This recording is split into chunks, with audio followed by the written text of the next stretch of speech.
మొన్ననే ఇంత కూడా గెలిచారు. జాతీయ పురస్కారం కొండపొలంలోని పచ్చా పచ్చని చెట్టు సేమ పట్టు సీరలంట అనే పాటకి జాతీయ పురస్కారం కూడా వచ్చింది. ఈ సంవత్సరం నాకు మొత్తం వచ్చిన అవార్డు అక్షరాల 6 అవార్డులు అందుకున్నాను. నేను 2018లో లాస్ ఏంజల్స్కి బతుకమ్మ పండుగ కోసం వెళ్ళాను. బతుకమ్మ పండుగ అంతా అయిన తర్వాత మిత్రులు భయ్యా అక్కడికి వెళ్దాం పదా అని హాలీవుడ్కి తీసుకెళ్లారు. డాల్బీ థియేటర్ దగ్గర తీసుకెళ్తే చూద్దాం పదా అంటే నేను రాను భయ్య, నేను రాను, లోపలికి రానంటే రెండు భయ్య చూద్దాం. వద్దు భయ్య నాకు అవసరం లేదు, అది దానికి మనకు సంబంధం లేదు, నేను రానని బయటకు వస్తుంటే లేదు లేదు చూద్దాం బాగుంటుంది, ఇక్కడే ఆస్కార్లు ఇస్తారని లోపలికి తీసుకెళ్తే గేట్ మూసేశారు. లోపలికి మమ్మల్ని అనుమతించలేదు. వెనక్కి వచ్చారు.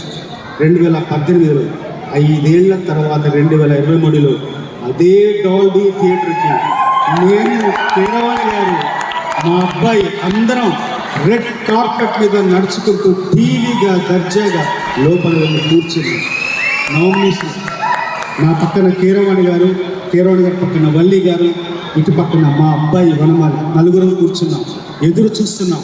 అవార్డుల కార్యక్రమం మొదలైంది. 1-2 గంటలైంది. రకరకాల విభాగాల్లో రకరకాల పురస్కారాలు ఇస్తున్నారు. ఇంకా మన అవార్డు రానే వచ్చింది. అప్పటి వరకు కొంచెం ధైర్యంగా కొంచెం నమ్మకంతో అలా కూర్చున్నాం. కానీ ఇంకా మన విభాగం రాగానే ఇంకా భయం మొదలైంది.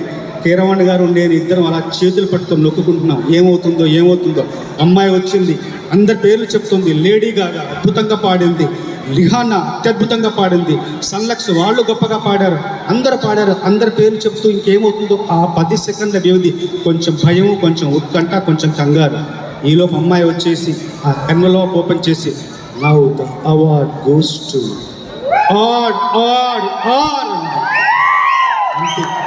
అంతే. ఆ క్షణం ఒక చరిత్ర సృష్టించబడింది.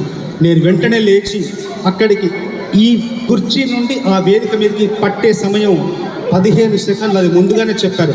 ఈ 15 సెకండ్ల సమయంలో ఏం చేస్తున్నానో, ఎలా నడుస్తున్నానో, కళ్ళు పనిచేయట్లేదు, కాళ్ళు పనిచేయట్లేదు, ఏంటో పూర్తిగా నిర్వికల్ప సమాధి స్థితి ఒక పుస్తకాల్లో రాస్తారే అలాంటి స్థితిని అనుభవిస్తూ ఆ వేదిక మీదకి వెళ్ళి నేను నిల్చున్నాను. ఈలో పురస్కారం ఇచ్చారు. ఇచ్చిన తర్వాత ఆ పురస్కారాన్ని చేతిలో పట్టుకున్న తర్వాత భారత జాతీయ సాహిత్య కీర్తిని, భారత జాతీయ సాహిత్య గౌరవాన్ని, భారత జాతీయ సాహిత్య పతాకాన్ని చేతిలో పట్టుకున్నంత ఆనందం, ఒక అపురూపమైన అనుభూతి, ఉద్విగ్నభరితమైన ఒక అనుభవం కలిగింది. నేను 28 ఏళ్ల నుంచి పాటలు దాస్తున్నాను. 870 సినిమాల్లో పాటలు రాశాను. 3700కు పైగా పాటలు రాశాను. ఆ ఒక్క పురస్కారాన్ని పట్టుకున్న ఒక్క క్షణం 28 into 365 into 24 into 60 into 60 is equal to ఎంత వస్తుందో ఈ పురస్కారాన్ని పట్టుకున్న ఒక్క క్షణం అన్నిటితో సమానంగా అనిపించింది. అలాంటి అపూర్వమైన అనుభూతి నాకు లభించింది.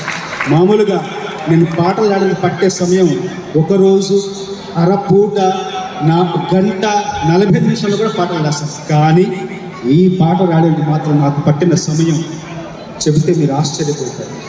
సంవత్సరం మీద 7 నెలలు, 19 నెలలు పట్టింది ఈ పాటకు రాయడానికి.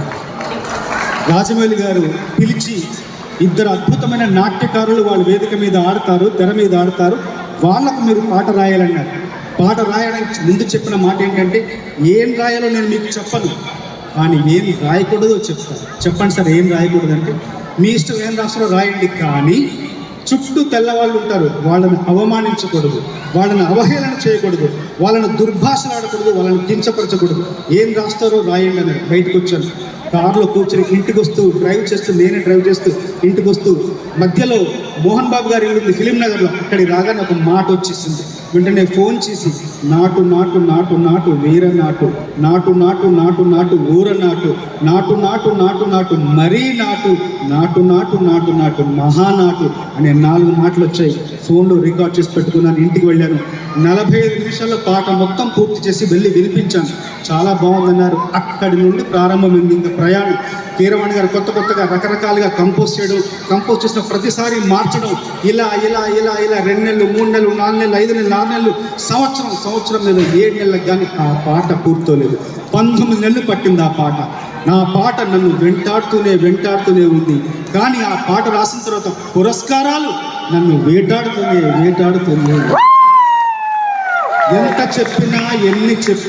ఎంత చెప్పినా ఎన్ని చెప్పినా పాట పాడితేనే అసలు మజా, అసలు కిక్కు. పొలం